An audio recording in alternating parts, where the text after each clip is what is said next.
when Elon Musk bought Twitter, he delivered a devastating blow against the censorship regime, not only in this country, but really all over the world.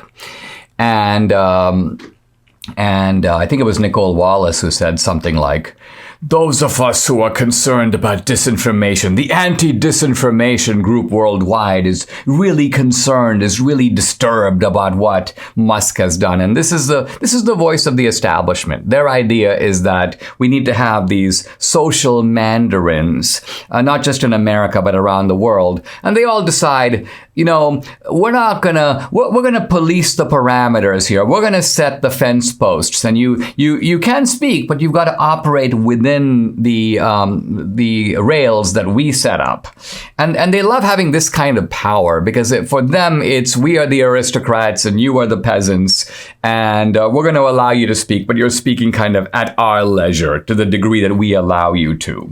And Elon Musk should have anticipated, and in fact, I believe he has, that there's going to be sort of pushback coming both in the United States and abroad from authorities that like to have this kind of power, even if they're exercising it through surrogates. And the government, in many cases, is not directly censoring. They're telling Facebook to censor. They're telling Google to censor. And they were telling Twitter to censor.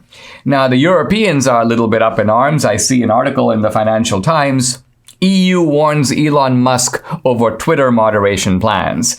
And they're quoting Thierry Breton, the EU's commissioner, who's basically saying, listen, we've got some rules on moderating illegal and harmful content, and Elon Musk needs to comply with these rules, or else he's going to face some fairly severe fines, or he might even be banned from operating in Europe. Now, I think that this is bluster. The realistic chance of Twitter being shut down in Europe is close to zero. But I think Elon Musk is going to have to pay attention to the fact that the EU does have some rules. Now, by the way, these rules are not the same as the rules that the left wants in this country. And Elon Musk is probably going to have to arm wrestle these guys at the EU. Arm wrestle them not over their rules, they can make rules, but over the interpretation and the way that those rules are implemented. So it's always the case that an organization like Twitter can argue about how a rule is to be understood and what it means in practice. Musk himself has said, quote, free speech is the bedrock of a functioning democracy. Couldn't agree more. And he describes Twitter as, quote, the digital town square where matters vital to the future of humanity are debated. And I think this is the key.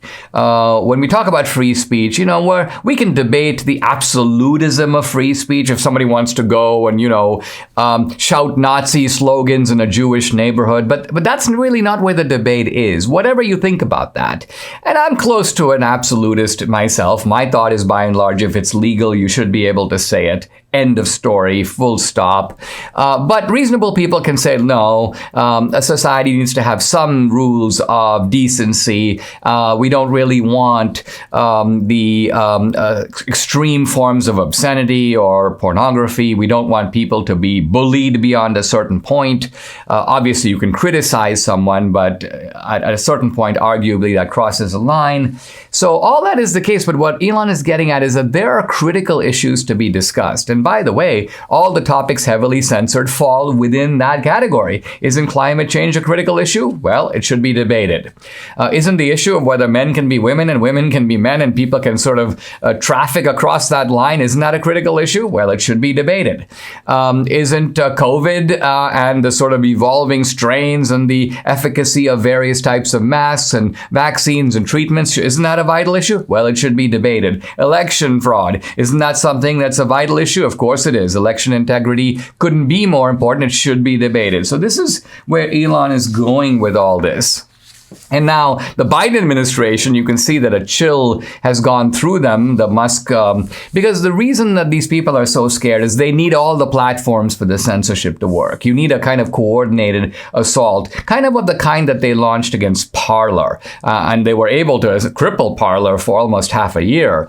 Now, the reason they did that is they had everybody coming together on the left. They had Amazon, they had Google, they had Apple, and similarly, similarly, in ordinary censorship, they have Facebook, they have YouTube, which is to say they have Google, and they had Twitter. So the significance of what Elon has done is he's pried Twitter out of their claws. And this is really why they're quivering and gasping and wailing so much, because they realize that Twitter was the driver of the debate.